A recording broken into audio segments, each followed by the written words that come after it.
Ahora sí, vamos a dar inicio con el evento de hoy. El Instituto Costarricense de Estudios Fiscales y el capítulo Costa Rica de la IFA tienen el gusto de participar con ustedes en el evento que hemos coordinado gracias a la colaboración de doña Ana Yesenia Rodríguez y con la participación de don Willy Rondón. Vamos a analizar el tema Entendiendo los criptoactivos, conceptos, riesgos y desafíos tributarios. Doña Ana Rodríguez es especialista, me va a permitir introducirlos a ambos, ¿verdad? Presentarlos a ambos y después los dejo en compañía para iniciar la actividad. Doña Ana Rodríguez es especialista internacional en política de administración tributaria con más de 15 años de experiencia. Actualmente se desempeña como consultora senior del Banco Mundial y del Banco Asiático de Desarrollo en temas de tributación internacional y administración tributaria. Doña Ana ha brindado asistencia técnica a más de 30 países en América Latina, África y Asia. Previamente también lideró el programa de relaciones globales de la OCDE y los procesos de adhesión a la organización en materia fiscal. En el Ministerio de Hacienda de Costa Rica ocupó diversos cargos, entre ellos jefa del despacho del ministro, oficial mayor, directora de Asuntos Internacionales y asesora del ministro. Es abogada y notaria costarricense con maestría en Derecho Tributario Internacional de la Universidad de Nueva York. Adicionalmente, doña Ana forma parte del Instituto Costarricense de Estudios Fiscales y nos colabora activamente en diversas áreas. Muchas gracias, doña Ana, por acompañarnos. Y también nos honra contar con la participación de don Willy Rondón, quien se desempeña como director para Latinoamérica en la empresa, disculpen ahí una empresa internacional donde lidera la ejecución de las estrategias basadas en inteligencia artificial para combatir el crimen financiero y recuperar ingresos tributarios perdidos. Al aprovechar el open source, Internet y tecnologías de punta, don Willy ayuda a los gobiernos de la región a identificar flujos ilícitos de fondos y actividades empresariales complejas.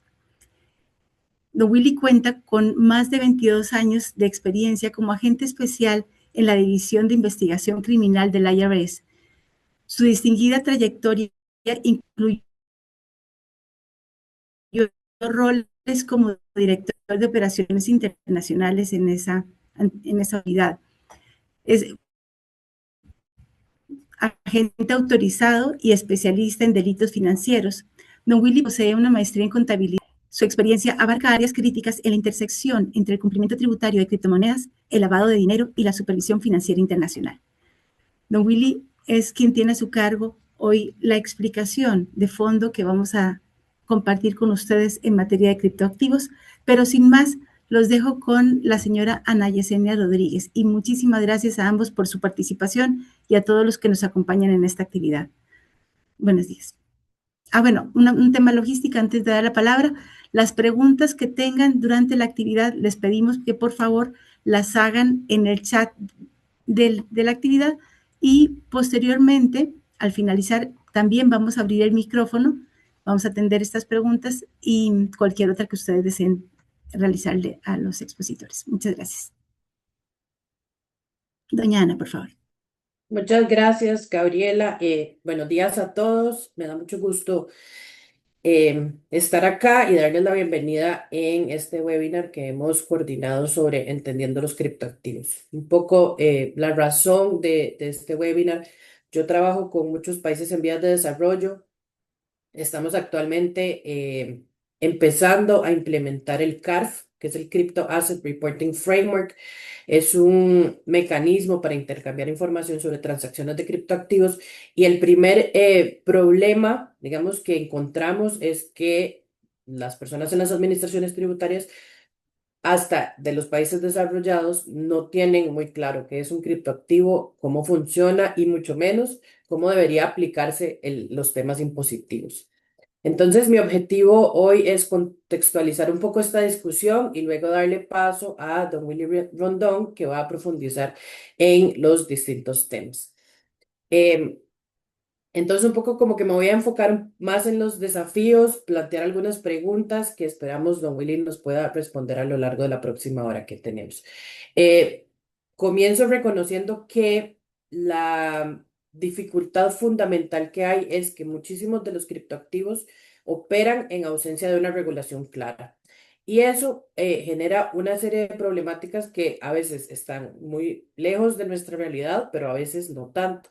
Em, por ejemplo, recientemente estaba leyendo un artículo donde una periodista estadounidense em, está denunciando, por decirlo de alguna forma, que la industria de criptomonedas en las últimas elecciones de Estados Unidos volcó sumas millonarias para influir en el proceso político.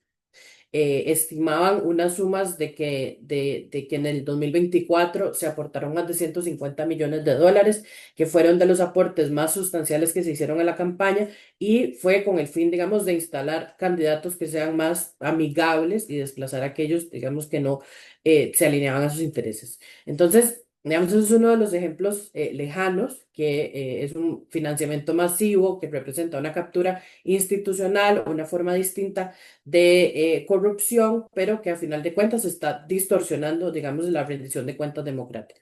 Pero, si bien es cierto, es una anécdota que ilustra los riesgos de un sector eh, que opera sin supervisión y lo podemos pensar muy lejos, lo cierto es que hay en muchos países, y pues, no nos estamos yendo muy lejos, donde se está facilitando la corrupción política, pero también el tráfico de personas, de drogas, el terrorismo y digamos todos estos crímenes que se persiguen desde el GAFI. También recientemente escuchando un podcast me escuché sobre un residente de nuevo en Estados Unidos y un poco porque Estados Unidos, y por eso tenemos hoy a Don Willy acá, es el referente en lo que se ha ido desarrollando respecto de esto. Y es una persona común y corriente que administró un bar por 21 años y un poco por desconfianza en el sistema bancario, guardaba todos sus ahorros en en una cuenta de criptomonedas. Y un día entró a su cuenta y descubrió que no tenía absolutamente nada en la cuenta.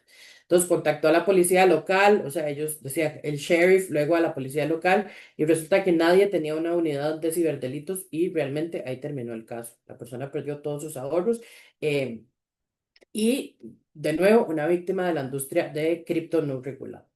Entonces, nos deja una serie de preguntas como qué implica para los gobiernos y para la sociedad que exista un mercado multimillonario prácticamente que no está regulado y cómo se puede proteger a los ciudadanos cuando no hay normas claras, no hay redes de seguridad y se dan este tipo de situaciones. Entonces, un poco son cuestiones que vemos aflorar conforme las criptomonedas ganan terreno.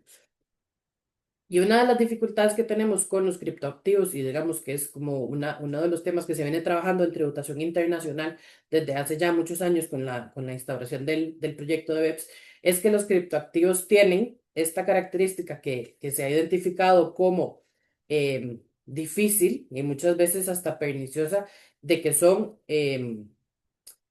móviles, o sea, se pueden mover por todo el mundo sin dificultad.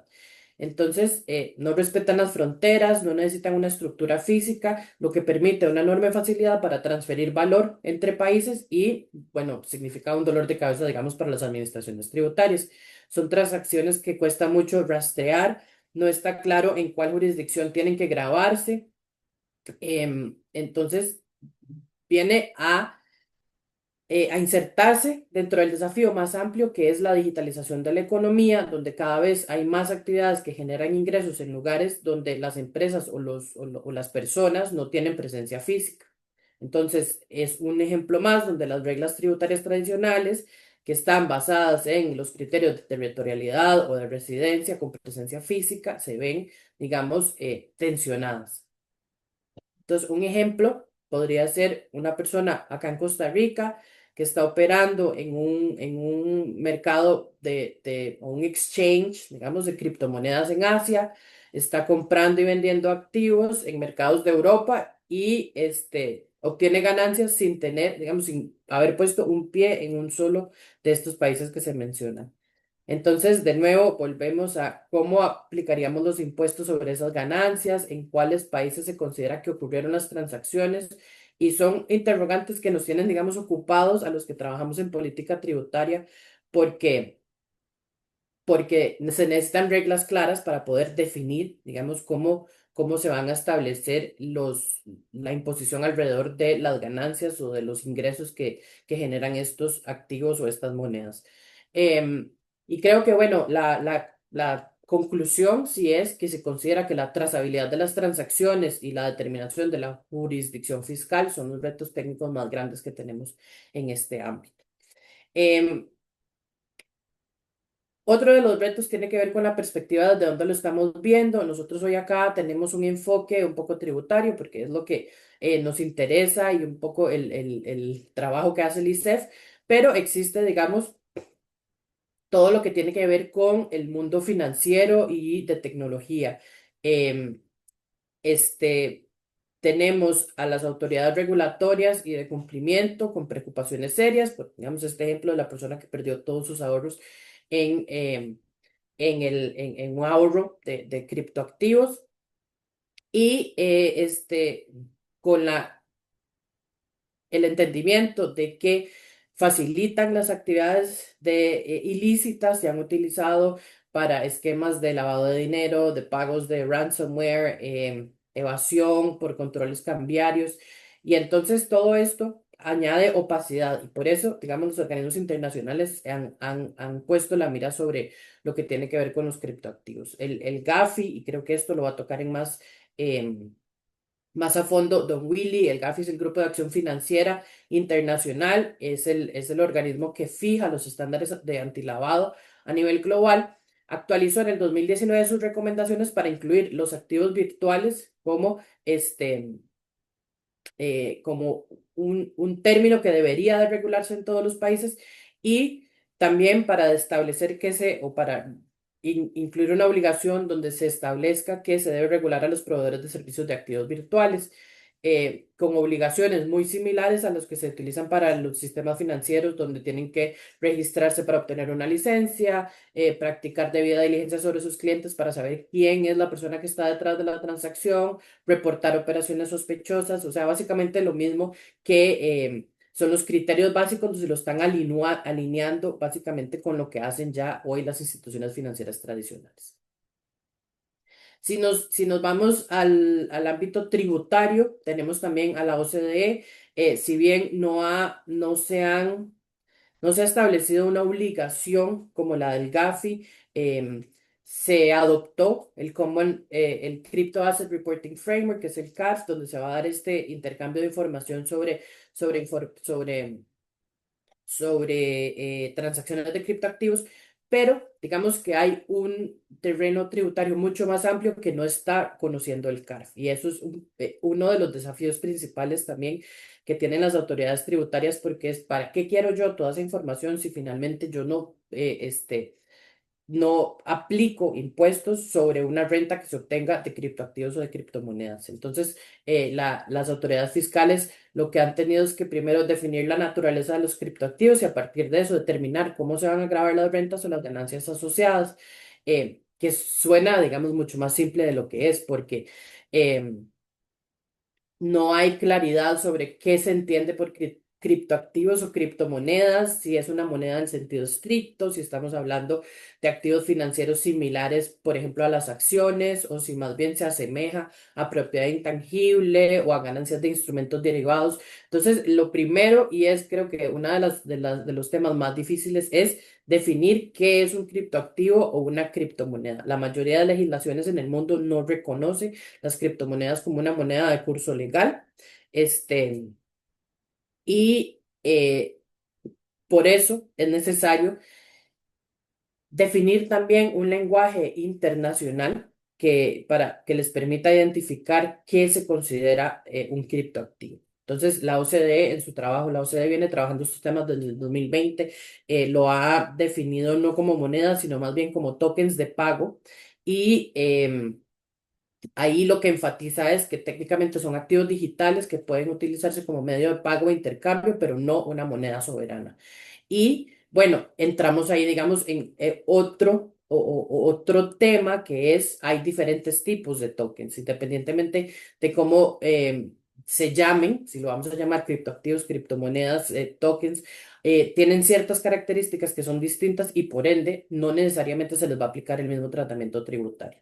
Em, Tenemos esta problemática no solo desde el punto de vista de los impuestos directos, que es lo que he estado enfocando principalmente, pero también se levanta a relacionado con los impuestos indirectos. Algunos sugieren eximir del IVA la compra y venta de criptomonedas, tratándolo como si fuera una moneda extranjera, pero para otros no está tan claro y quisiera que sea algo que se grabe. Em, entonces, bueno, ya para dar paso a Don Willy, en Costa Rica hay un proyecto de ley para regular el tema de los criptoactivos, pero desde el punto de vista de GAFI, desde el punto de vista tributario, hay un compromiso del gobierno para implementar el CARF, el Crypto Asset Reporting Framework. ¿Qué significa eso? Que la administración tributaria va a estar bueno, el gobierno tiene que pasar una ley donde le solicite a los que se consideran como proveedores de servicios de criptoactivos, como un nexo en Costa Rica, informar a la administración tributaria para que luego esa información se pueda compartir. De nuevo, una de las preguntas es qué va a hacer la administración tributaria con esa información que reciba, no solo, digamos, por el tema de que somos un sistema de renta territorial. Estricto, sino también de que no hay ningún tipo de normativa, no sabemos si lo consideran una ganancia de capital, no hay ningún caso actualmente que nos diga cómo se deben de considerar o se deben de aplicar los impuestos en este tipo de transacciones. Entonces, con esta introducción y con todas estas interrogantes, le doy paso a don Willy para que nos guíe, digamos, que podamos ir en la mañana por entendiendo qué son los criptoactivos, cómo se aplican, cuáles son los desafíos. Y como dijo Gabriela, tenemos el chat abierto para cualquier pregunta. Vamos a estar tomando hacia el final de la presentación preguntas específicas, pero también va a haber algunas preguntas que se van a hacer a lo largo de la presentación para que nos ayuden contestando. Y si en algún momento también tienen una pregunta que creen que necesitan responder para poder entender el resto de la presentación, por favor lo ponen en el chat, yo lo voy a estar monitoreando y eso sería de mi parte, don Willy. Le doy la palabra, muchas gracias.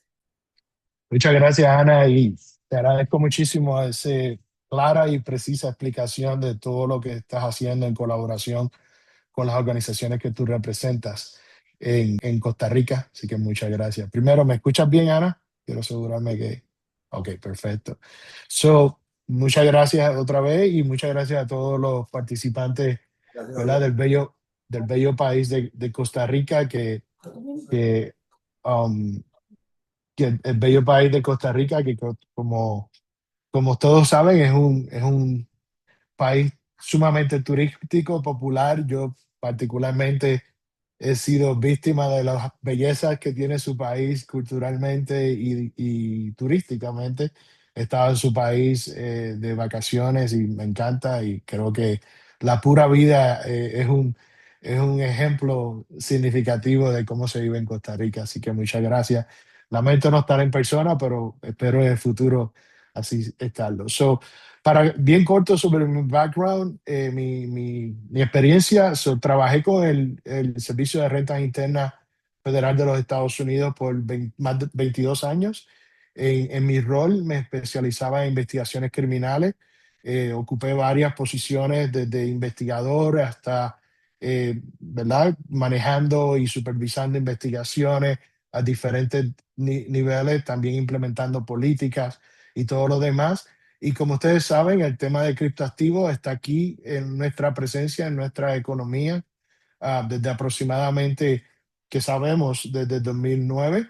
Y en el IRS tuve la oportunidad de trabajar directamente con muchos de estos casos ya a diferentes niveles. Y creo que ahora, después de haberme retirado del IRS, es sumamente importante colaborar con organizaciones como la que representa a Ana y Gabriela y ustedes todos aquí presentes para poder compartir, ¿verdad?, las experiencias que hemos vivido y poder así ayudar a los diferentes países a poder educarnos y a la misma vez implementar reglas y regulaciones correspondientes ayudar a nuestros sistemas económicos a seguir hacia adelante.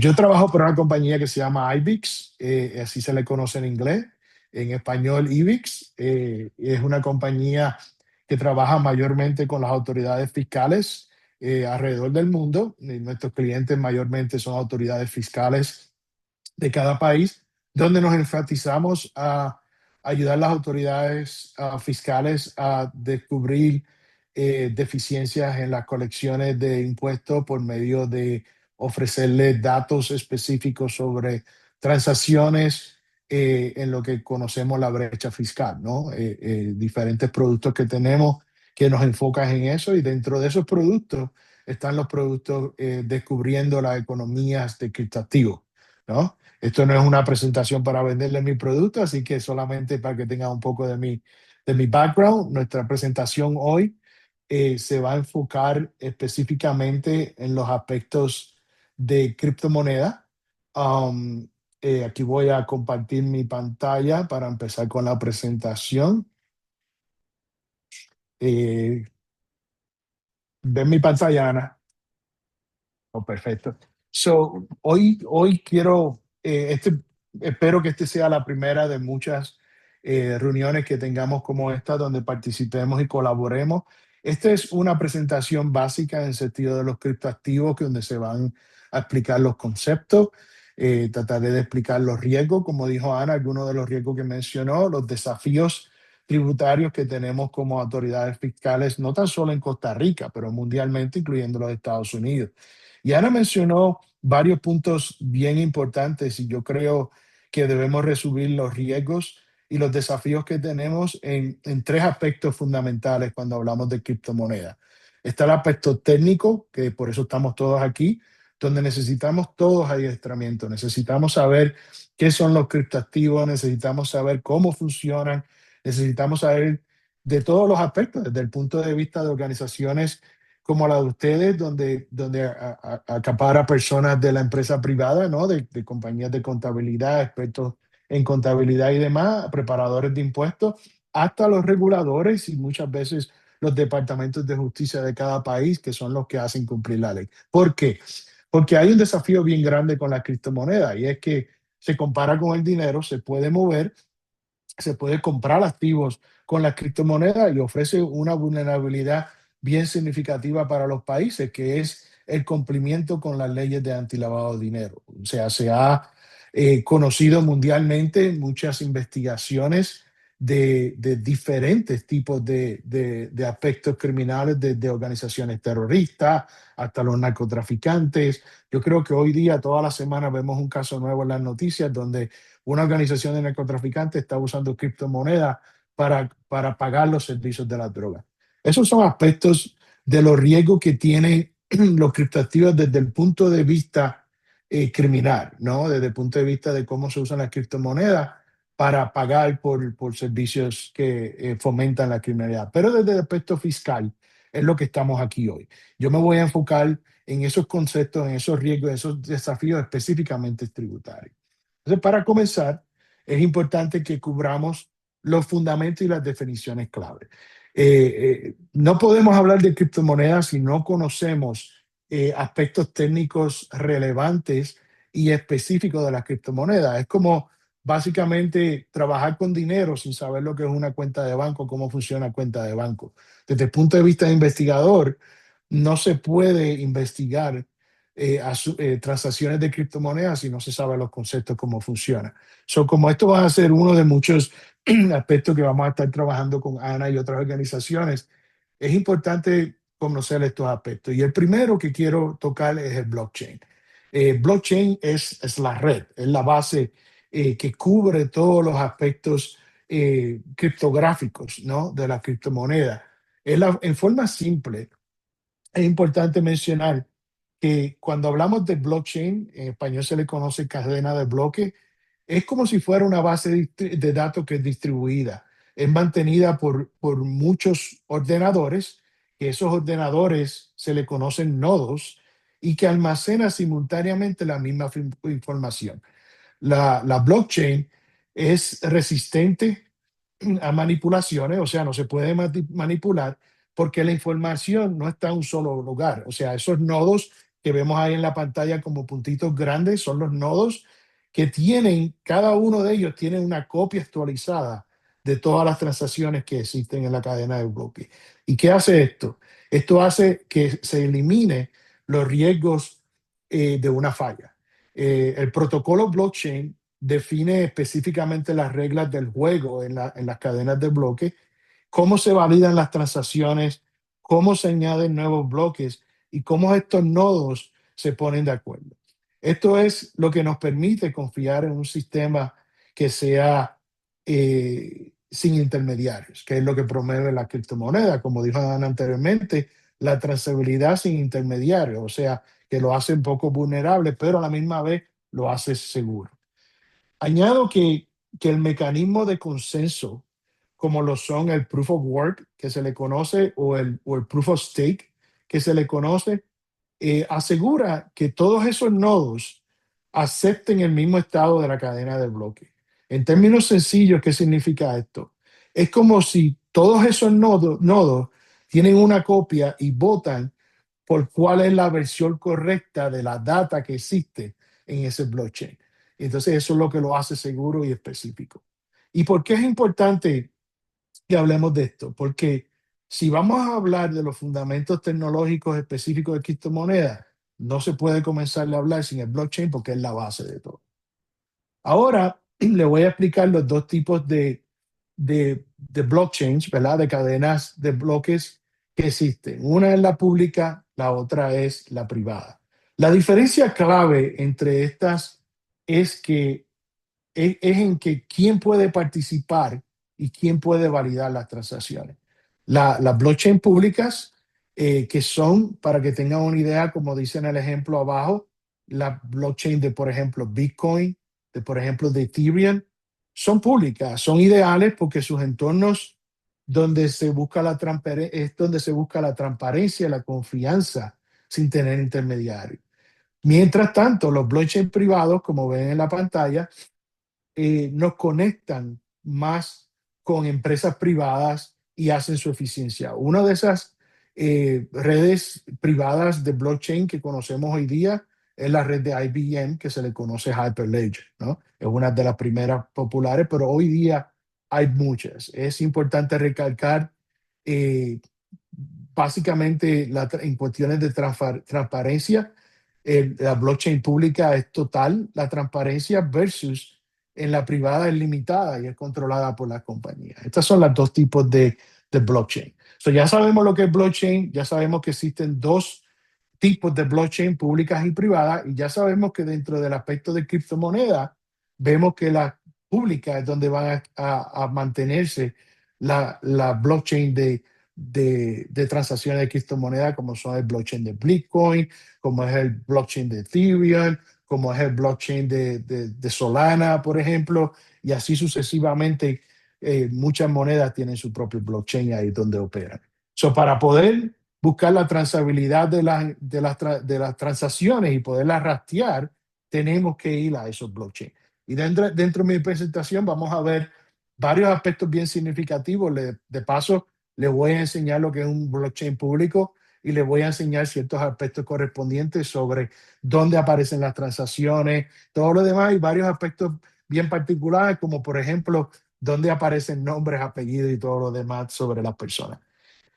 ¿Cómo comprar las criptomonedas? Si vamos a hablar de criptomonedas y vamos a establecer regulaciones y vamos a establecer reglas, es importante que sepamos, ¿verdad?, cómo funciona una transacción de criptomoneda. Primero, las personas tienen que elegir una casa de cambio que sea confiable y que puedan crear una cuenta. Estas casas de cambio, por ejemplo, son Binance, Coinbase, Kraken, y hay muchas de ellas. Generalmente, las personas cuando quieren comprar criptomonedas van a tener que ir a una casa de cambio. Estas casas de cambio de criptomonedas son donde se va a crear una cuenta, que es el paso número 2. Generalmente, si son legítimas, casas de cambio que son legítimas y para propósitos de la regulación que van a estar estableciendo con Ana, es importante regular esas casas de cambio.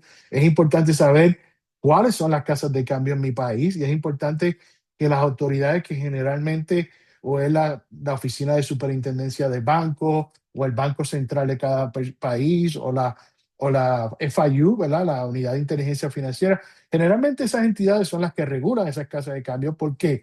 Porque deben de verificar la identidad de las personas. O sea, si una persona va a estar trayendo y va a estar comprando criptomonedas, debe de verificar esa identidad.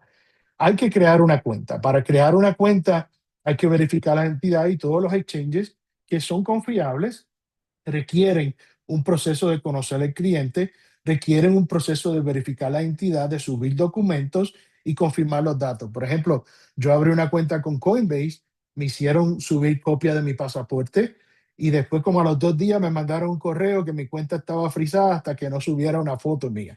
Y la foto mía era básicamente grabar un video, y para mi pobre dicha, la hora que lo hice fue bien temprano en la mañana, se estaba hasta con una bata yo haciendo mi video, pero tuve que hacer un video biométrico para ellos poder identificar mi identidad para cuando hago las transacciones. Luego que se establece una cuenta, se verifica la identidad de la persona, hay que añadir los fondos en la cuenta de casa de cambio. Generalmente estos fondos se hacen por transferencia bancaria o tarjeta de crédito, o se deposita dólares en un cajero automático de ATM, o incluso se encuentran muchas veces personas con estos no regulados, personas que le aceptan su dinero fiat, ¿verdad?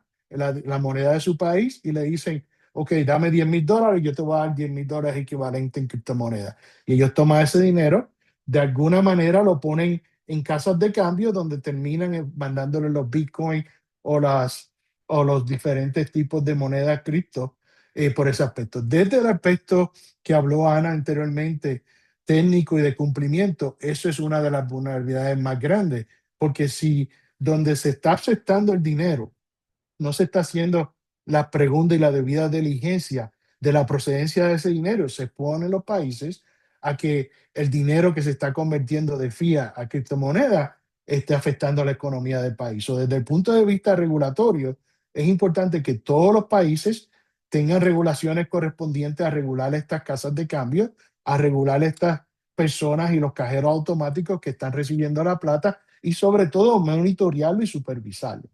Desde el punto de vista regulatorio, hoy día hay mucha información que básicamente la ofrece Gafi. Por ejemplo, en Latinoamérica también la OECD, desde el punto de vista fiscal, ha establecido una imagen, y aquí vemos el CARS, que fue lo que habló Ana anteriormente. Es uno de esos aspectos que organizaciones como la OECD están promoviendo en los países. ¿Para qué? ¿Cuál es el propósito principal? Número uno, que se pueda identificar quiénes son las personas detrás de las transacciones, y número dos, que se pueda hacer algún tipo de cumplimiento, y sobre todo desde el punto de vista fiscal, poder cobrar los taxes, porque más adelante yo le voy a estar explicando cómo funciona la parte de taxes, cómo se computa la ganancia o una pérdida en esos aspectos, para que todos podamos tener un poco de idea sobre eso. El cuarto paso es elegir la criptomoneda, es decir, comprarla. Yo creé una cuenta, me verificaron la integridad, añadí fondos a mi cuenta de mi casa de intercambio. ¿Qué tengo que hacer ahora? Ahora tengo que comprar la criptomoneda. Yo deposité dólares o deposité la moneda de mi país dentro de mi casa de cambio. Ahora voy a cambiar esa moneda por una moneda de ¿qué? De criptomoneda, ya sea Bitcoin, ya sea Ethereum, ya sea Solana. Eso tiene que ocurrir ese cambio. ¿Dónde ocurre ese intercambio? Ocurre en el paso número 4, donde se elige la moneda, y luego se le selecciona el par que se va a establecer en el paso 5, y luego se confirma la transacción. Todo esto puede pasar dentro de un esquema dentro de la casa de cambio. O sea, todavía no se ha movido el criptomoneda a la red pública que hablé anteriormente. Toda la data está dentro de la casa de cambio. Es decir, cuando hablamos de fiscalidad y cuando hablamos de cumplimiento de leyes de antilavado de dinero, los casas de intercambio de criptomonedas son fundamentales para el aspecto de la trazabilidad, para poder identificar quién es la persona detrás de una transacción, para poder identificar quién es los recursos, de qué procedencia vienen de procedencia lícita, vienen de procedencia ilícita, es por medio generalmente de estos casas de cambio que son quienes controlan la entrada y la salida de la información. Aquí en este slide vamos a ver rápidamente cómo el proceso completo de una transacción viaja a través del blockchain. So, ya hablamos de que yo voy a una casa de cambio y yo puedo, como yo digo en buen puertorriqueño, meter plata, ¿verdad? Pongo dinero fiat de mi país, lo convierto en criptomoneda, pero ya tengo Bitcoin dentro de mi blockchain, perdón, de mi exchanger, de mi casa de cambio. Ahora, ¿cómo ese Bitcoin que yo compré con Binance o con mi casa de cambio que está en mi cuenta de esa casa de cambio, cómo entra al blockchain público? Bueno, aquí es donde empieza una persona que ya ha enviado esa transacción, la propaga en el bloque, ¿verdad? Con el paso número 2, donde la transacción es difundida en la red. Todos los nodos de la red de blockchain reciben la información casi en tiempo real y esta sincronización es lo que permite la descentralización, porque acuérdense, esa transacción no va a existir solamente en un nodo, todos los nodos van a tener copia de esa transacción y luego viene la verificación de los nodos, que es el paso número 3.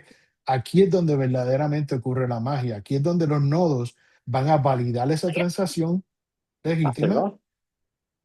Va- yo creo que Guillermo tiene el micrófono abierto. Deme un segundito. Ok.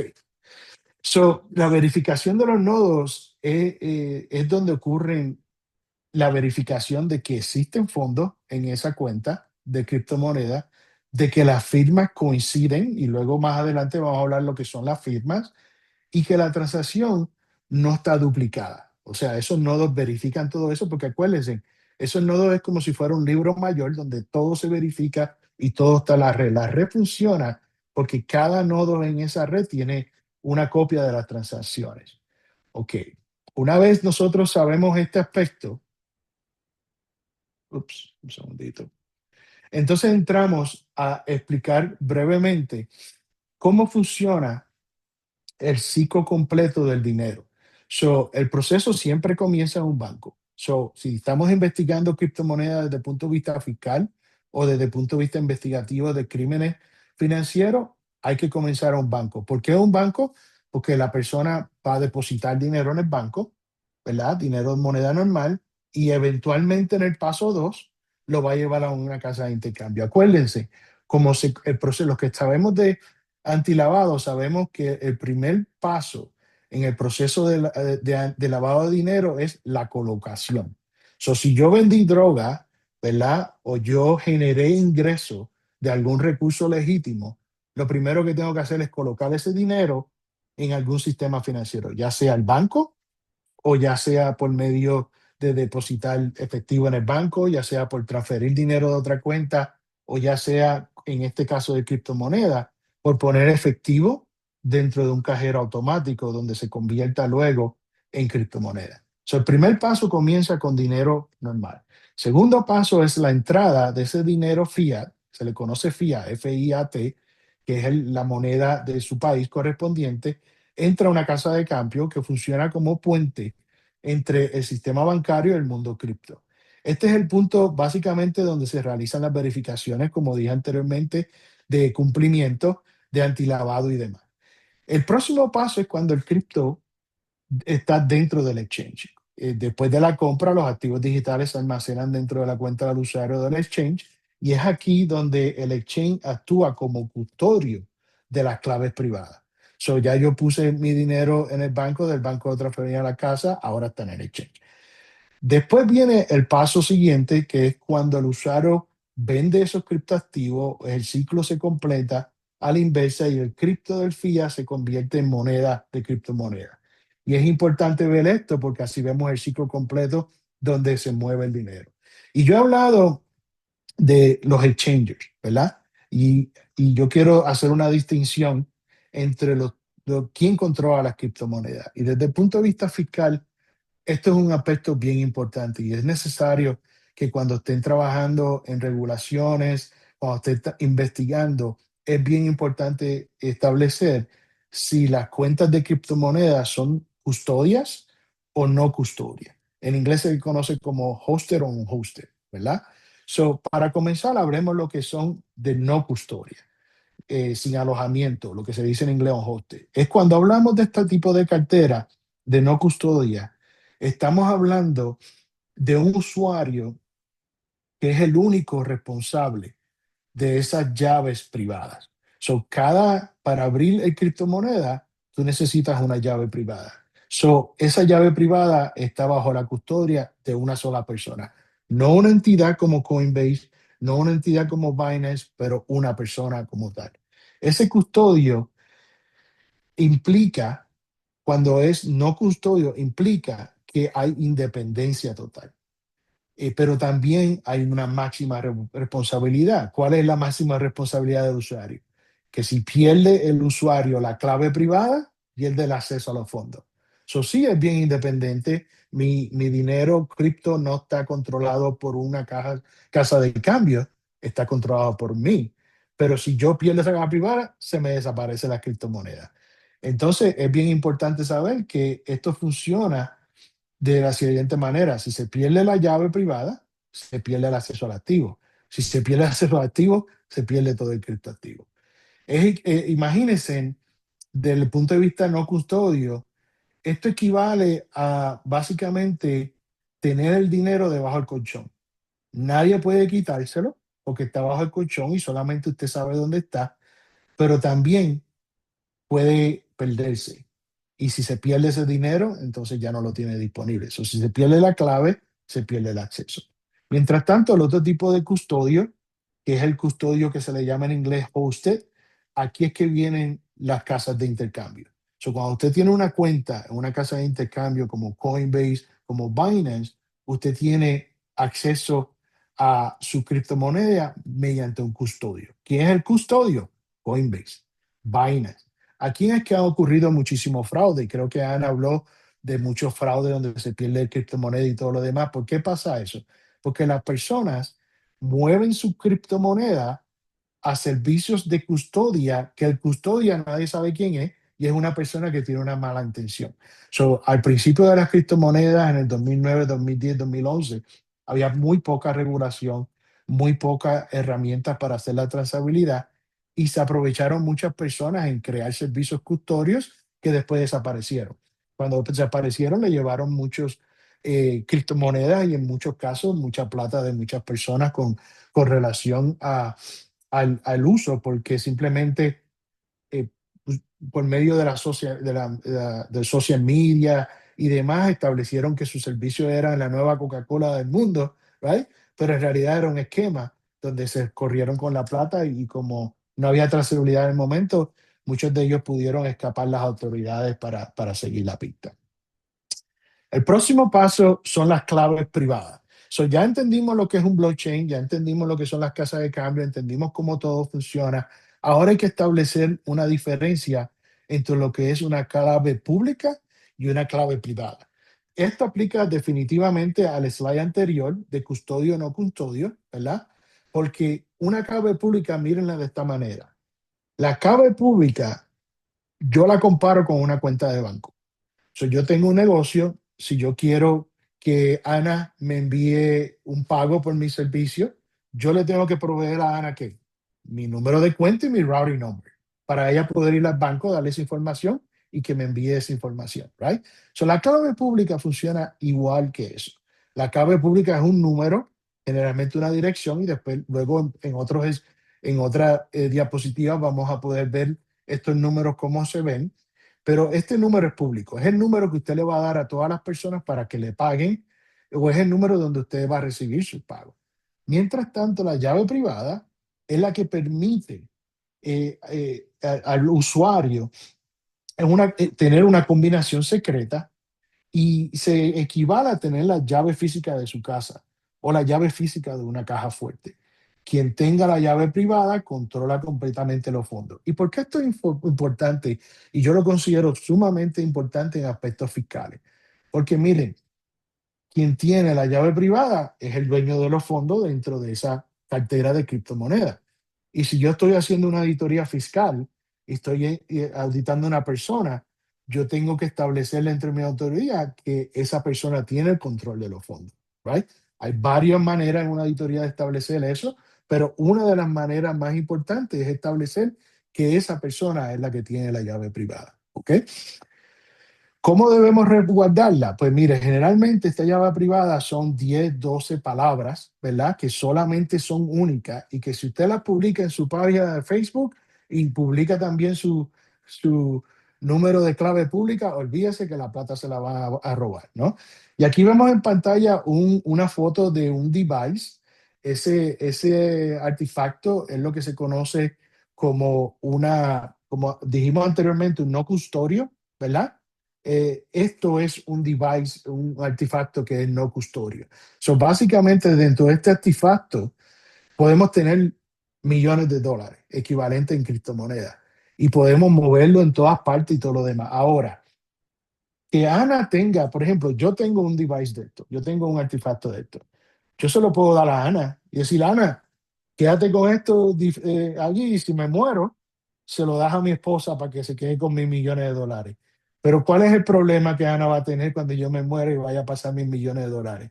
Que si Ana no tiene la clave privada de cómo accesar ese device, Ana puede tener el device, pero no puede abrirlo, ¿verdad? Entonces, no puede darle a mi esposa la clave para que abra la cartera para que ella pueda accesar el dinero. O sea, esa es la seguridad que existe en este tipo de criptomonedas y por eso es que muchas personas son muy apoyadores, ¿verdad? De este sistema, incluyéndome a mí, por el cual podemos mover dinero, podemos tener dinero sin tener un intermediario y solamente yo controlo mi plata. Por eso es que es tan popular. Ahora les voy a enseñar aquí esto es como se ve el blockchain, ¿no? Desde el punto de vista de los blockchain, la dirección de la criptomoneda y la transacción la vemos aquí. Etherscan, ustedes pueden ir online, pongan Etherscan en Google y los va a llevar aquí.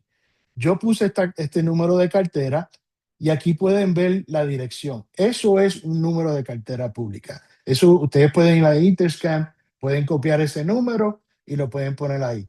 Bueno, no todos vamos a tener la capacidad de memorizarnos la dirección completa. Como ustedes pueden ver, es un número bien largo y cada número generalmente, yo puedo ver aquí con mi experiencia, que ve cómo comienza con OX6. Siempre que los números de dirección empiezan con OX, yo sé que y significan que es Ethereum. Y ven aquí en el número 3, donde ven que el balance. So, imagínense, si yo le doy a Ana mi número de cuenta de banco, Ana va a saber mi número. So, ella va a saber lo que es el número 2, ese es mi número de cuenta. Pero Ana no va a poder saber cuánto balance yo tengo. En cambio, en las redes de criptomonedas, la red pública nos va a decir específicamente cuál es el balance de Ethereum que hay dentro de ese número de criptomoneda, de dirección de criptomoneda. También podemos ver el valor en el número 4 que tenemos y en la parte de abajo podemos ver todas las transacciones. Y si van a esta página, van a poder ver que las transacciones se pueden bajar a un spreadsheet y se pueden trabajar. Es decir, es bien importante. Que vean que las transacciones de criptomonedas son públicas. Ahora, ¿qué es una cosa que no vemos aquí en esta pantalla? Que no tenemos aquí. Nombres. Aquí no vemos ningún nombre, no sabemos de quién viene la plata y demás. Si vemos transacciones, si vemos el número de la wallet que es público, ¿no? Vemos fechas, vemos horas, vemos de dónde a dónde se envió la transacción, vemos la cantidad, pero no vemos el nombre de la persona. Por eso, como es que las autoridades es importante que compren herramientas correspondientes para hacer la trazabilidad, para poder tener atribuciones y que utilicen las tecnologías correspondientes para poder identificar quién es la persona detrás de la transacción. Eso es lo que nosotros hacemos en iPix. Nosotros nos dedicamos no tan solamente a hacer la trazabilidad de las transacciones correspondientes de criptomonedas, pero a buscar por medio de las redes públicas quién es la persona detrás de esa transacción. Y esos son diferentes aspectos que se han establecido y es uno de los riesgos más grandes porque las autoridades y fiscales o de cumplimiento van a ver todas las transacciones públicas que se registraron, pero no van a ver quién es la persona detrás de ella. Aquí voy a tomar una pequeña pausa. Voy a leer esta pregunta y como dijimos anteriormente, por favor, utilicen el chat. Ana, yo no veo en mi pantalla el chat, pero lo paso aquí a ti por si alguien tiene alguna pregunta, tomar una poca pausa y hacer esto un poco más interactivo, ¿verdad? Que no sea yo nada más el que hable. La pregunta es la siguiente. ¿Cómo puedo confirmar que un cliente o contribuyente es el dueño de una dirección pública de criptomonedas? So, por favor, si pueden poner en la pantalla la respuesta a esa pregunta, sería magnífico, para así poder ver, desde el punto de vista con qué interacción estamos teniendo. Ana, no sé si hay alguna pregunta en el chat. Todavía no, don Willy. Ninguna pregunta, ninguna respuesta. Bueno, yo espero que entonces la gente de Costa Rica esté probando ese bueno café y estemos todos despiertos. Bueno, nada, no, ok, pues entonces yo voy a contestar yo mismo la pregunta, Ana, para propósitos de esto. Sí, ¿Cómo la puedo doy. confirmar que un cliente o contribuyente es el dueño? Son básicamente, como dije anteriormente, quién controla la clave privada, ¿verdad? La clave pública la puede tener todo el mundo, yo se la puedo pasar a Ana, pero es importante establecer que quien controla esa clave privada es dueño porque tiene acceso a mover el cripto, tiene acceso a ubicarlo, tiene acceso a todo lo que tiene que ver con esas transacciones. Ana, creo que hay una pregunta, ¿no? ¿Tendría que ser a través de la información de un PSAV? Un VAS, me imagino, Virtual VASP. Asset Service Provider. Ya, muy buen punto. O sea, acuérdense que hay dos tipos de custodio. Está el custodio, que es como si fuera un VASP, ¿verdad? Un PSAV, como ustedes le llaman en Costa Rica, los Coinbase, los Binance, ¿verdad? Pero también están los no custodios. Y para el no custodio, nadie le va a dar la información. O sea, esa clave que yo le presenté en pantalla aquí anteriormente, la dirección, ustedes van a poder ver la dirección, pero no van a saber si esa dirección es de Binance o de alguien donde ir, si es privada. So, si la dirección es privada, es no custodia, a quien yo le pido la información del nombre. Ahí es que vienen las herramientas de técnicas, ¿verdad? Donde se hace la trazabilidad y se trata de ubicar cómo el cripto llegó a esa dirección. So, yo voy para atrás como investigador, veo la trazabilidad y busco dónde comenzó la transacción.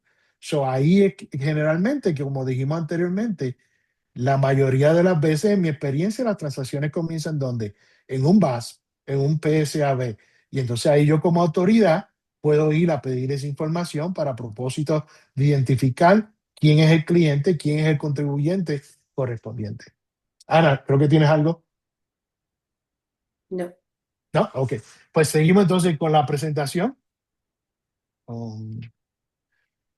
Ok, ahora vamos a hablar del aspecto contributivo específico y vamos a comenzar con los eventos tributables. Aquí es que vamos a hablar de qué son activos digitales y demás. Y creo que Ana mencionó que en Costa Rica se está trabajando las definiciones, la regulación y cómo se va a hacer todo esto. Yo diría que este es el paso número uno desde el punto de vista fiscal, donde se establece qué son los activos digitales para el país. Y en Estados Unidos se han establecido el término activos digitales. Y es un poco cómico porque para que vean cómo este aspecto de las criptomonedas ha evolucionado.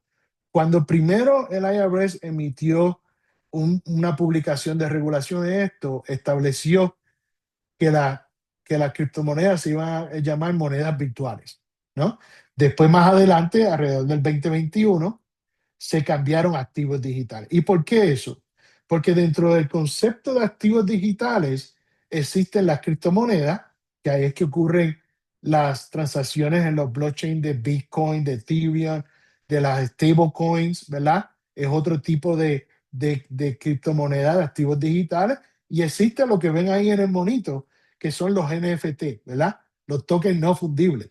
So, el IRS, cuando implementó estas regulaciones, dijo: espérate, no lo podemos llamar monedas virtuales porque hay diferentes tipos de monedas, de monedas virtuales. Vamos a llamarlos activos digitales y vamos a complementar todos esos tipos de criptomonedas, de servicios entre estas categorías de activos digitales, y por ende se estableció que que la definición de los activos digitales. So, es importante que cada país establezca qué son sus monedas digitales o sus activos digitales y la definición correspondiente que va a traer eso. Por ejemplo, en los Estados Unidos se explicó que la definición dice que un activo digital es básicamente cualquier representación digital de valor que esté registrada en un libro mayor, ¿verdad? Que es un blockchain, y que esté asegurado criptográficamente, ¿verdad? Como lo es un blockchain, y que se utilice como cualquier otra tecnología similar. Este tipo de definición es importante porque hay que subrayar que no es un activo digital, ¿verdad? So, es importante que las instituciones establezcan que son activos digitales y no. Por ejemplo, cuando hablamos de transacciones digitales, podemos pensar, cuando yo envío dinero por PayPal o cuando yo envío dinero, Ana, no sé qué es un servicio de PayPal parecido en Costa Rica o Catch App o algo así, ¿no? No, no, ¿No? no conozco. Ok. Por ejemplo, estos servicios de PayPal, por ejemplo, o Cash App o Apple Pay, ¿verdad? Son servicios que no son criptomonedas. Son servicios que están controlados por unas instituciones. Acuérdense, los activos digitales, esos son los servicios que se operan bajo un libro mayor distribuido y asegurado. Eso es importante, dentro de la definición veamos que activos digitales son solamente esos que funcionan en servicios como los blockchain. Una vez establecemos lo que son los activos digitales, entonces podemos entrar a la próxima parte, que es cómo se comparan los activos tradicionales por ejemplo, los bienes raíces. La idea es mostrar que en el marco regulatorio fiscal, los activos digitales son propiedad. Y esto es un aspecto que muchas autoridades fiscales tienen que definir. Como país, tú tienes que definir: mis activos digitales los vamos a clasificar como propiedad, se va a clasificar como moneda, se va a clasificar como si fueran acciones de valor. O sea, ¿qué tratamiento contable le voy a dar a eso? ¿Por qué? En los Estados Unidos se estableció que los criptoactivos o los activos digitales iban a ser propiedad, y se compara con una propiedad, por ejemplo, de real estate, una casa o un auto. Cuando yo compro una casa, se establece que una base de costo. ¿Qué pasa cuando yo vendo la casa? Si la casa yo la vendo a mayor valor que el costo, tengo una ganancia de capital. Si la ganancia, si la vendo por menor del costo, tengo una pérdida de capital.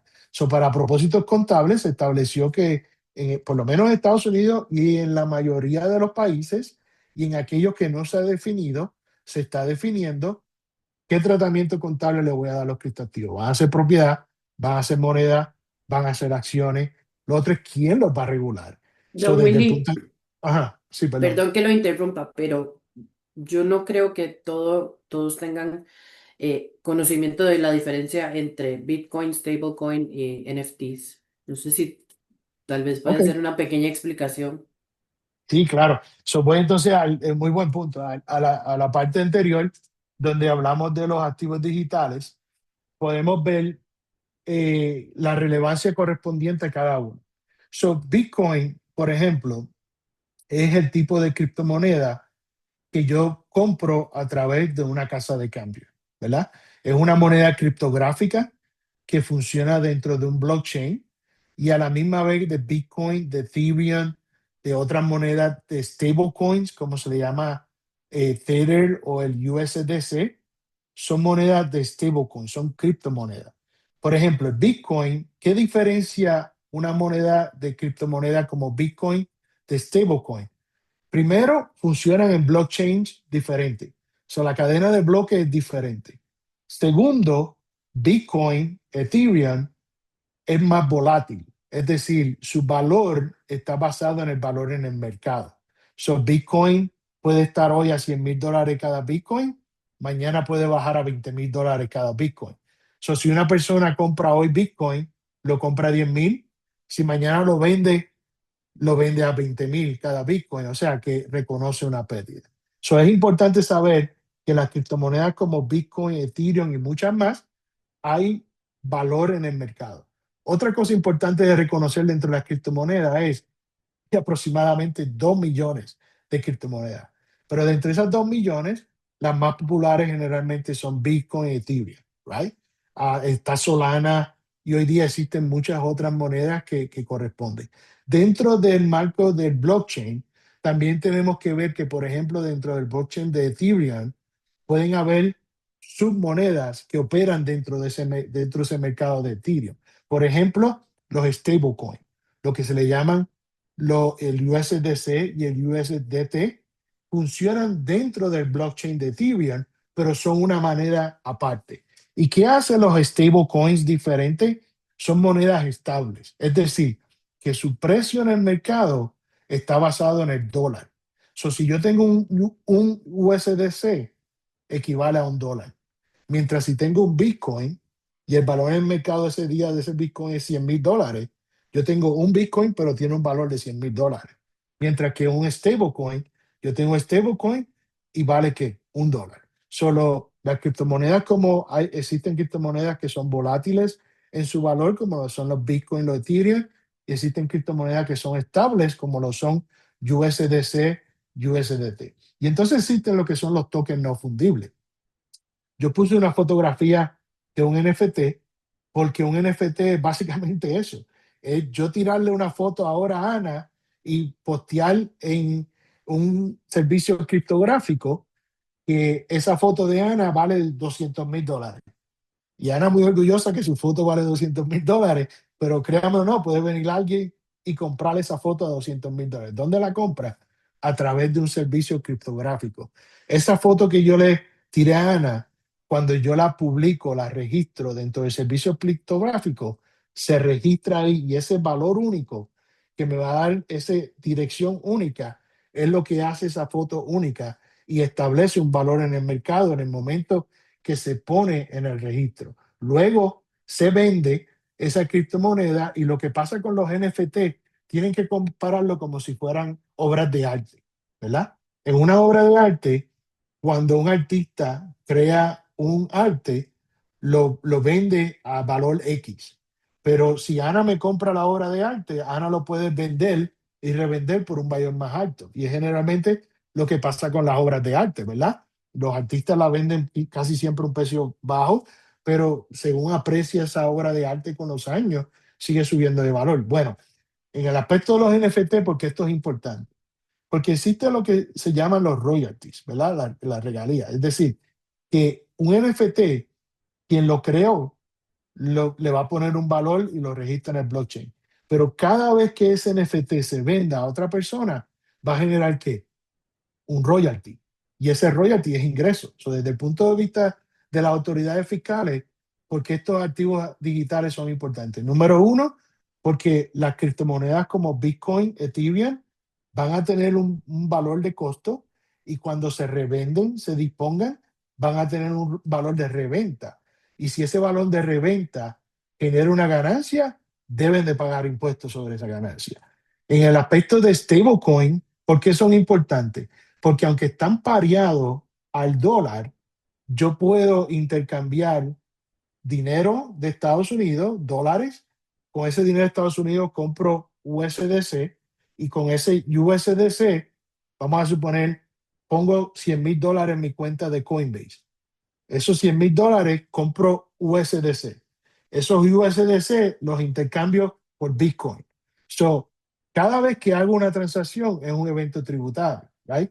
Si compré USDC con $100,000, a lo mejor no hay una ganancia porque está pareado al dólar, pero cuando compro Bitcoin, establece un precio de costo en el Bitcoin y establece una cantidad de moneda. Y esa base de costo, cuando esa persona revende ese Bitcoin, hay que establecer, por ejemplo, en los Estados Unidos, como se trabaja, como si ese Bitcoin fuera una propiedad, hay que establecer la base de costo al momento que se compra, hay que establecer la cantidad de inventario, ¿verdad? De Bitcoin que se adquirió y cuando se vende hay que establecer cuál es el precio en el mercado, qué cantidad de esos activos de Bitcoin se vendieron para entonces establecer estimados de costo como lo son el FIFO o el LIFO, para poder determinar cuál fue la ganancia y aplicar los medios contables. Así las autoridades fiscales establecen los costos. Y sobre esto voy a entrar más adelante, pero lo importante es ver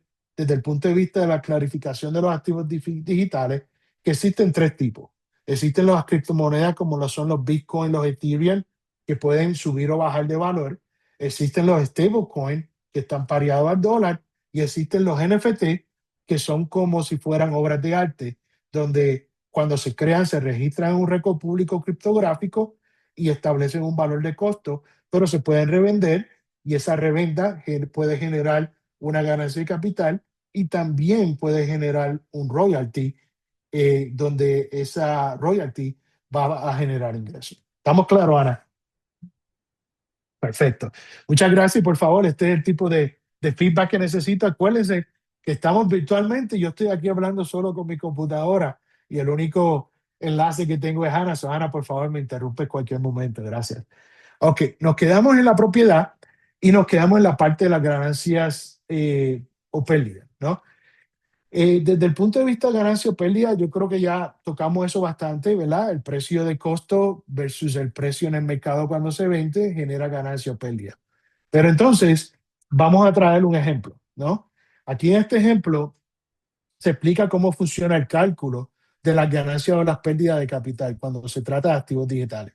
Es importante recordar que para efectos fiscales las criptomonedas se tratan como propiedad, no como moneda. O sea, cuando vemos esto, tenemos que pensar que el Bitcoin es propiedad. En el ejemplo 1 vemos la venta directa de criptomonedas, es decir, compras un activo digital a un precio y luego lo vendes. ¿A qué precio lo compré? Un BTC el 1 de marzo del 2021 por $30,000. Luego lo vendí, ese mismo BTC, lo vendí el 15 de septiembre del 2022 por $42,000. El concepto es el siguiente, un precio de venta. Cuando lo vendí en septiembre de 2022, lo vendí por $42,000. Cuando lo compré el 1 de marzo de 2021, lo compré a 30,000. Son 42,000 menos 30,000, sencillo, una ganancia de capital. Lo importante aquí es que las autoridades sepan que este tipo de transacciones de Bitcoin, como es volátil, sube y baja de valor, puede generar una ganancia de capital y como autoridades hay que colectar un tax de eso. ¿Qué se reporta para el 2021? ¿Qué se reporta para el 2022? Mire, en el 2021 cuando yo compro, simplemente establece la compra. Eso no hay una ganancia de capital. A la autoridad fiscal en los Estados Unidos no se le reporta nada porque simplemente se compró un activo y no se intercambió. Ahora, en el 2022, ya cuando se preparan los taxes de ese año, ya la persona tiene que reconocer que hubo una transacción de criptomoneda y para las contribuciones del año 2022, esa persona tiene que declarar en su contribución una ganancia de capital de $12,000 a los aspectos correspondientes del país que los tenga. Y para propósito de los Estados Unidos, también se establecen diferentes cálculos del cómputo de tax. Por ejemplo, si el activo se vendió dentro de un periodo de 12 meses, se le considera como una ganancia de capital a corto plazo y las tablas contributivas son diferentes a cuando el activo se mantiene por más de 12 meses, donde el activo se le va a ocupar el tax correspondiente basado a una ganancia de capital a largo plazo. Ahí con ese ejemplo vemos el cómputo simple, ¿verdad? Desde el propósito de ganancia o pérdida. Yo sé que en esta llamada hay muchos expertos que quizás ya están pensando en cuestiones más complicadas y demás. Esto es un curso básico, ¿verdad? Para entender el concepto y sobre todo darnos luz de por qué tenemos que regular, por qué tenemos que seguir la transacción y por qué tenemos que identificar sobre todo quién es la persona detrás de la transacción. Ahora, no sé si tienes algo. Don Willy, tenemos una pregunta, pero tiene que ver con Costa Rica. Pregunta Javier Esquivel, si yo compro y vendo criptomonedas, ¿tengo que registrarme en Hacienda de Costa Rica para poder traer el dinero a un banco local y poder usarlo? Yo creo que no tiene que ver más con Hacienda, sino tiene que ver con la regulación del banco que va a tener que demostrar de dónde vienen los fondos. Eh, Porque uno puede traer fondos que no necesariamente van a estar grabados, sobre todo si son extraterritoriales, pero No sé si alguien tenga como experiencia que quiera compartir. Pero Y Ana, luego, yo te puedo contestar eso desde el punto de vista de los Estados Unidos y lo que he visto globalmente. Estás ciertamente 100% correcta. Hay dos aspectos. Está el aspecto de cumplimiento, ¿verdad? Donde el banco va a querer saber por qué tú estás haciendo transacciones con criptomonedas, de dónde procede ese dinero y va a querer asegurarse que tú no estás convirtiendo dinero en cripto que viene de una procedencia ilícita. Entonces, está el aspecto de cumplimiento. Desde el aspecto de la registración en los Estados Unidos y la mayoría de los lugares, como persona, ¿verdad? No hay que reportarle al gobierno, mira, yo hago transacciones de cripto. No hay que reportarle desde el punto de vista que yo soy inversionista de cripto, ¿no? Lo que sí el IRS está pidiéndole ahora a los contribuyentes es que en Estados Unidos hay una forma que se llama las 1040, ¿verdad? Dentro de las 1040, Yana, te puedo pasar una copia. Existe una pregunta en la primera página. Hoy día existe una pregunta que la IRS le está preguntando a los contribuyentes que reporten si durante ese año contribuyente tuvieron transacciones de criptomonedas y solamente los contribuyentes tienen que marcar sí o no. ¿Qué está pasando? Muchos contribuyentes y muchos CPA y muchos preparadores de impuestos no leen la pregunta bien y marcan no. ¿Ves? Pero entonces vienen servicios como Coinbase, Binance, que tienen las transacciones y le reportan al IRS, mira, Willy Rondón tuvo transacciones de cripto. Entonces el IRS, cuando hace su macheo de data de lo que le reportan las entidades versus lo que reportan los contribuyentes, encuentran que Willy marcó no, pero que Coinbase marcó que sí tiene criptomonedas. Y adivinen qué pasa. El IRS abre una auditoría y le manda cartas a los contribuyentes diciéndole, sé que tienes criptomonedas y no la estás reportando, repórtala. Entonces las personas tienen que enmendar sus taxes y demás. Creo que la contesté desde el punto de vista global. sí, y creo que coincidimos, don Willy. Siempre.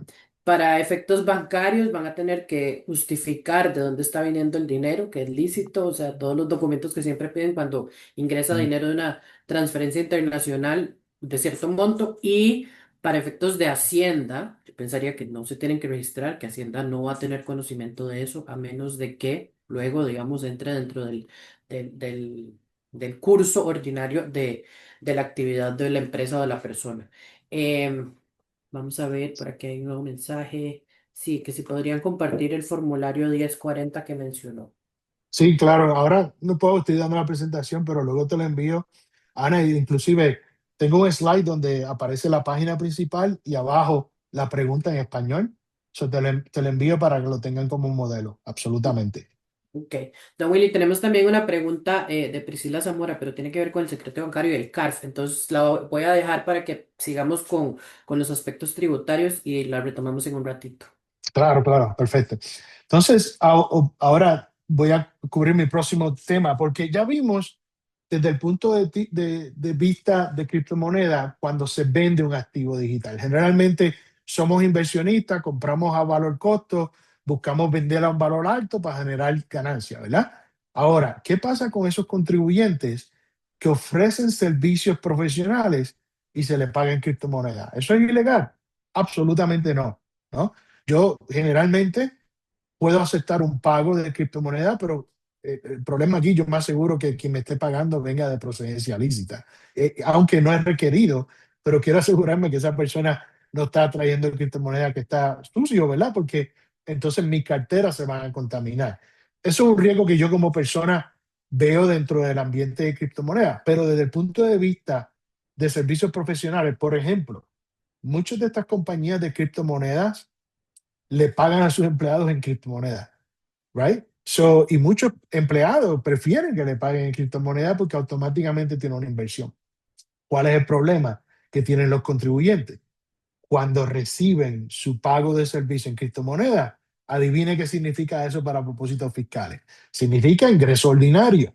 Y yo creo, no importa el lenguaje que hablamos, ingreso ordinario es bien simple. Es yo recibí un pago de la misma manera que si yo tuviera un salario o yo tuviera ofrecí un servicio, tú me pagas en efectivo, en este caso me estás pagando en criptomonedas. So, el valor del número de criptomonedas que yo recibí ese día al precio del mercado se debe de reconocer como ingreso ordinario, que es lo que ven los número uno en la pantalla.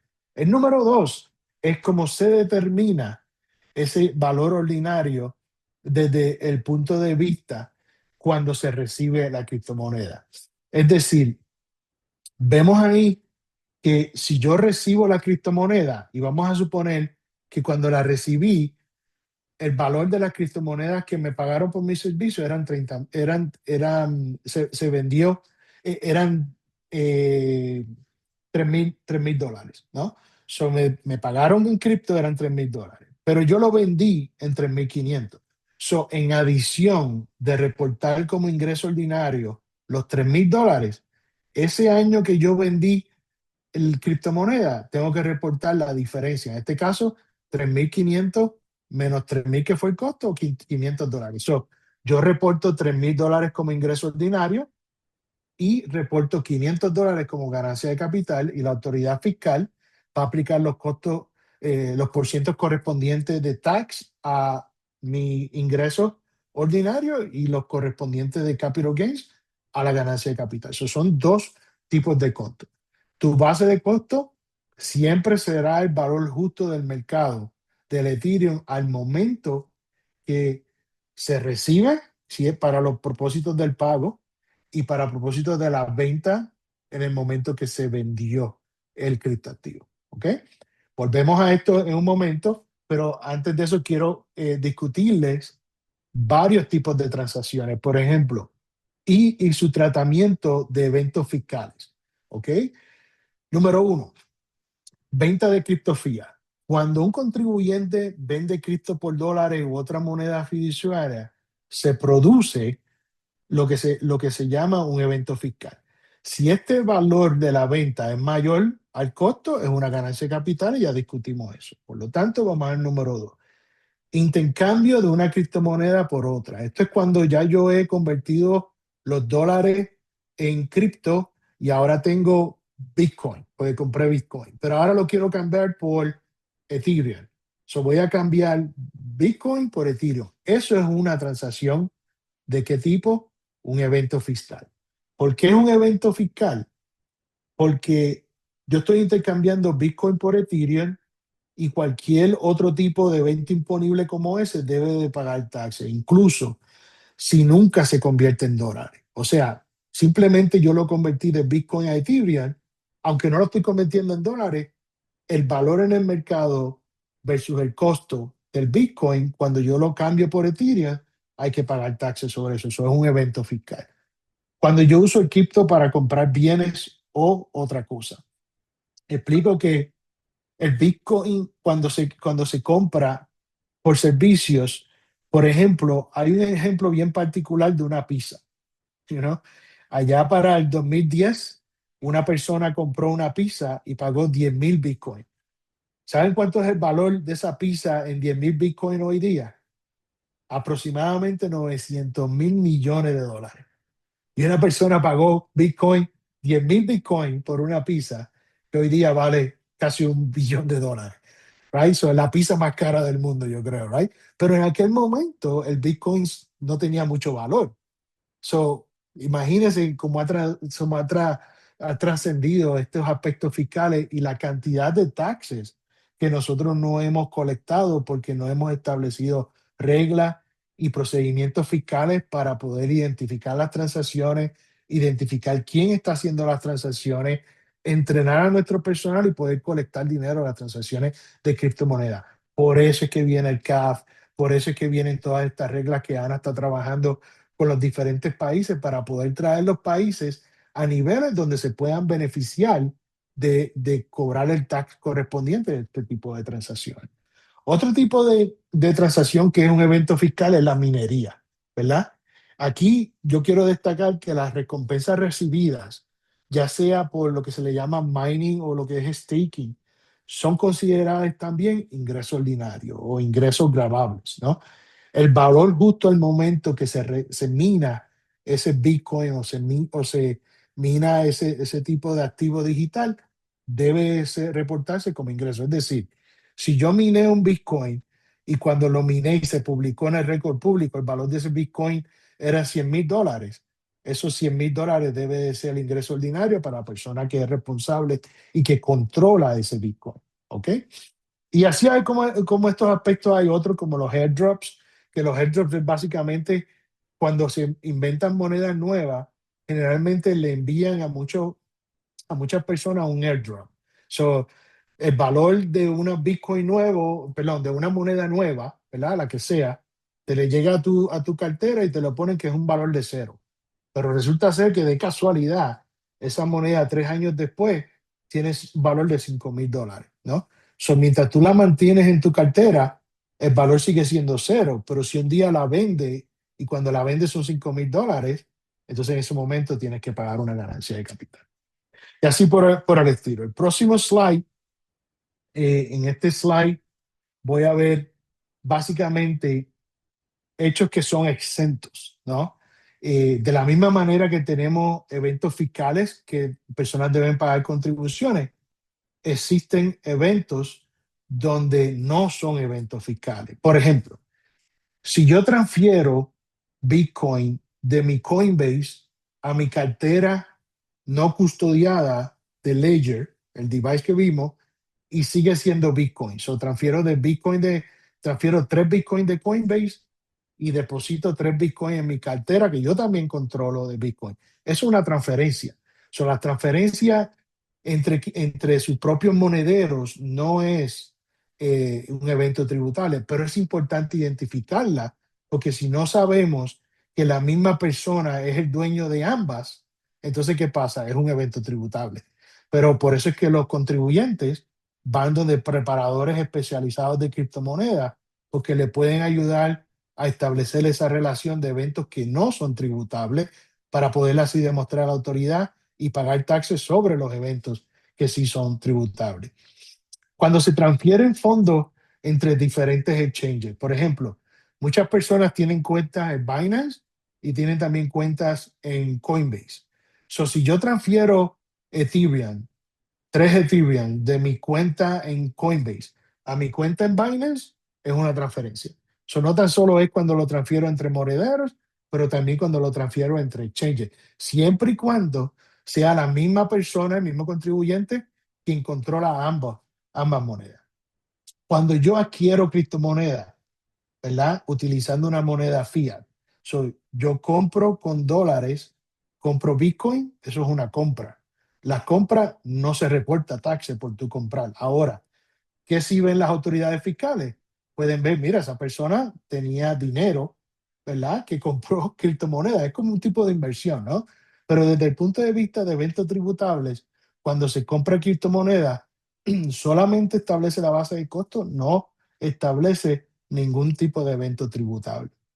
Y de la misma manera que las compro, si yo simplemente mantengo mis criptomonedas en mi cartera, en mi monedero o en mi cuenta de mi crypto exchange y no hago nada con ellas, simplemente las estoy manteniendo. Entonces, esas criptomonedas que tengo ahí en mi cartera no pagan taxes, a menos que yo haya puesto esas monedas en servicios de validación donde me generan y me pagan 1% por colocarlo en lo que se llama, por ejemplo, staking. So, si yo tengo, vamos a suponer que tengo $5,000 equivalentes en la moneda de Ethereum y yo lo tengo en mi cartera. Yo no las he vendido, yo no las he intercambiado, simplemente las tengo en mi cartera, pero las pongo en un servicio de validación que me paga un 10% sobre esos $5,000. So, ese por ciento de interés que yo estoy recibiendo en los Estados Unidos todos los años, igual que si fueran intereses en las cuentas de banco, los contribuyentes tienen que reportar la cantidad, el por ciento que generaron de ingresos como ingreso en sus contribuciones, ¿verdad? Y desde el punto de vista de lo que está haciendo Ana con el país y con otros países, estos son simplemente aspectos que cuando se están estableciendo las regulaciones, las leyes en los países, se tiene que establecer la regulación. Se va a cobrar contribución sobre ingresos sobre ese interés que se está generando. Porque uno de los aspectos que es bien desafiante para las personas de cripto es que ellos dicen, ¿por qué yo tengo que pagar tax de una moneda que yo estoy manteniendo en mi monedero en el staking, ¿verdad? So, hay una controversia ahí dentro de los inversionistas que dicen, yo no he realizado el Bitcoin, ¿verdad? Yo no he realizado el Ethereum, las criptomonedas. ¿Por qué tengo que pagar taxes? ¿Por qué no pago taxes cuando lo realizo? Bueno, en los Estados Unidos por ahora sí se le está pidiendo que lo reporten, pero hay una discusión sobre el aspecto. Y yo creo que cada país cuando va a establecer las leyes, estos son los tipos de aspectos que tienen que traer a la colación y establecer en consenso, ¿verdad?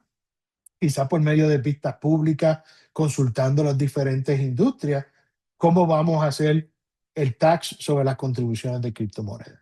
¿Ok?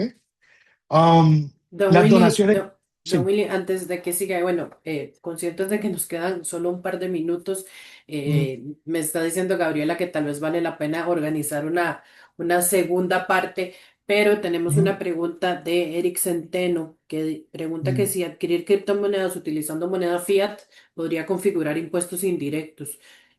Su explicación se ha venido centrando sobre ganancias de capital, regalías, pero pregunta ahora sobre los impuestos indirectos. ¿Me puedes repetir la pregunta, por favor, Lana? Si adquirir criptomonedas utilizando moneda fiat puede configurar impuestos indirectos. Impuesto IVA, VAT, GST. Eso es una buena pregunta y vuelvo y le digo, esos son aspectos que cada país tiene que establecer dentro de su regulación. Y un aspecto que es bien interesante es pagos por servicios, ¿verdad? So, si una persona paga por servicios a Willy, ¿verdad? Y, por ejemplo, el servicio que cobra mío es, yo le vendí una pizza, ¿verdad? Por ejemplo, yo fui a El Salvador y yo compré pollo campero con Bitcoin, right? So, ¿debe pollo campero pagar el IVA por esa transacción? Absolutamente, right? So, Pero la pregunta de Don Willy es, cuando yo compro criptoactivos con dinero, con ujú. moneda fiat, si en ese momento se configura el impuesto indirecto. Sí, por eso estaba estableciendo el ejemplo de comprar pollo, porque si yo estoy comprando algo de consumo, se debe de cobrar el IVA y muchos países lo están cobrando. Ahora, si yo estoy solamente haciendo una inversión, confía, estoy comprando Bitcoin, muchos países no están cobrando un IVA por esa transacción. Es simplemente como si estuviera comprando acciones, ¿no? Yo tengo dinero de US dólares y voy a comprar criptomoneda, pues por esa transacción como una inversión no se cobra IVA. Pero generalmente cuando se está comprando con fiat, convirtiendo Bitcoin y se está comprando algún tipo de consumo, sí ahí se le cobra el IVA. ¿Ok? Listo. Don Y Willy, le voy a dar paso a su pregunta y tal vez podemos cerrar ya con unos comentarios porque lo teníamos previsto hasta las 9:30. ujú, Em, Adelante. ya, so, la última pregunta que tengo es, ¿importa el tipo de transacción? Ya sea compra, ya sea venta, ya sea donación, para determinar si se considera un evento sujeto a gravamen. Absolutamente, porque vimos en los diferentes aspectos que si el tipo de transacción es una compra, no es un evento fiscal. Si el tipo de transacción es una venta, puede ser un evento tributable, ¿no? Si es una donación, no cubría eso en muchos aspectos, pero la donación, las leyes correspondientes de cada país en cuanto a donación, se aplica, ¿no? So, si la persona que está donando, ¿verdad? Pues obviamente no va a ser un evento tributable para la persona que lo recibe, por ejemplo, ¿no? Por eso es importante entender la transacción para poder determinar si es un evento tributable o no tributable. Así que con eso básicamente los dejo. No sé si ya dejé de compartir Sí, mi escrito. Ok, ya. Don Willy, perfecto. tal So, vez ujú, antes de darle paso para que se despida y ver si hay preguntas finales, teníamos una pregunta de Priscila. Dice, ¿la clasificación de los activos digitales como propiedad o moneda podría tener especial relevancia en países como Costa Rica que mantienen el secreto bancario para cuentas financieras, que podría aplicar para fines domésticos, pero no para fines del intercambio de información a través del CARF? Entonces, tal vez, don Willy, para darle un poquito de contexto, nosotros acá tenemos acceso a la información para efectos de intercambio, pero no necesariamente para efectos domésticos, sino que ahí tiene que levantarse el secreto bancario. Y creo que, bueno, si abrimos la pregunta de Priscila, creo que podríamos quedarnos una hora más discutiendo, pero mi perspectiva es que volvemos a al desafío inicial, que es no hay regulación. No sabemos hoy si la administración tributaria considera los activos digitales como propiedad o como moneda, y dependiendo de lo que la administración tributaria o el Ministerio de Hacienda defina, se va a aplicar de una u otra forma. Yo también tengo un punto de vista que hoy, a como está, no debería de aplicar el secreto bancario porque no se equipara a nada y deberían de poder tener acceso a la información, pero bueno, esto también podría ser debatible dependiendo del lado en el que estén, y hasta que no nos definan exactamente qué significa para efectos, digamos, de la ley doméstica costarricense, no podemos tener una respuesta buena o mala, porque vamos a estar, dependiendo del lado en el que estemos, podemos verlo de una forma o de otra. No 100% de sé. acuerdo, 100% de acuerdo, Ana. Definición, regulación, adiestramiento y conocer técnicamente cómo funciona esto es importante. Mira, yo he visto globalmente los mejores CPA, los mejores abogados de taxes, ¿verdad? De contribuciones sobre ingresos. Cuando viene el tema de criptomonedas, no son los expertos. ¿Por qué? Porque son temas nuevos, son temas técnicos y es importante tratarlos separados, pero la regulación es clave porque de la regulación surge las guías, de las guías surge el entendimiento de cómo funciona y basado en eso es que se va a ir desarrollando todo con relación a ese aspecto. Bueno, don Willy, yo le doy paso para la despedida. Nos dicen del ICEF que hemos tenido una participación muy alta comparada a otras actividades que han Sí. hecho recientemente, así que de mi parte, personalmente, creo que Gabriela lo va a hacer de parte del ICEF, darle las gracias y comprometerlo públicamente a ver si nos regala más tiempo para hacer una segunda parte.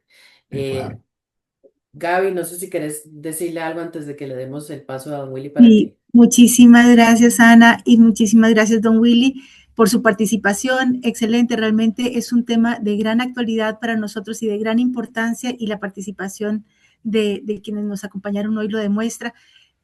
Sí, de una vez también retomo las palabras de Ana. Don Willy, quisiera contar con ambos en una segunda actividad de este tipo, ¿verdad? Porque realmente nos consideramos que estamos como muy incipientes y todo lo que usted nos está compartiendo es de gran utilidad práctica. Entonces, sí, dejamos las puertas abiertas y nuestro agradecimiento en nombre del ICEF y del capítulo de Costa Rica de IFA. Muchas gracias. Y don Willy, sus palabras, por favor. Muchas gracias, Gabriela, muchas gracias, Ana, y muchas gracias a todos los participantes del bello país de Costa Rica. Y yo les quiero dejar con esto, o sea, el aspecto de criptomonedas toma muchísimo tiempo, muchísimo aprendizaje. No es algo que se aprende de un día para otro. Es como quizás estudiar contabilidad y querer aprender la contabilidad completa de cómo reconocer ingresos, gastos y hacer los reportes en un solo día. No, hay mucho menos en una hora y media. Yo creo que esto es un proceso de sumo aprendizaje, de trabajar primero con las entidades claves, ser identificadas, tener el interés de como país, ¿verdad? Quererlo regular y como profesionales en el campo de la contabilidad y aspectos financieros, saber que las criptomonedas están aquí para quedarse y hay que evolucionar, ¿no? Hay que aprender sobre el aspecto y compartir nuestro conocimiento con las personas correspondientes para cuando esas leyes, esas regulaciones se establezcan, nos beneficien a todos, ¿verdad? Que sean aplicadas justamente para todos los aspectos y que todo el mundo gane, ¿verdad? El gobierno gane por recoger sus recaudos, las autoridades ganen por poder identificar los criminales que pueden abusar de estos sistemas que están expuestos y los profesionales, ¿verdad? De poder así beneficiarse, ¿verdad? Por medio de ayudar a sus clientes a hacer cumplir la ley, ya sea desde un aspecto fiscal o de cumplimiento. Así que cuentan conmigo 100%. Ana y Gabriela tienen un amigo más aquí y obviamente por cámara se pierde la interacción. Ya ustedes saben, como buen puertorriqueño y buen latino, nos gusta darnos el abrazo y sentir ese feeling más de cerca, pero creo que fue muy efectivo y muchas gracias por todo. Gracias. A ustedes las gracias, a ustedes. Gracias. Muchas gracias a todos los que participaron. Que estén muy bien. Gracias. Bye Hasta bye. luego. Y gracias a Danilo. También. Gracias. Hasta luego.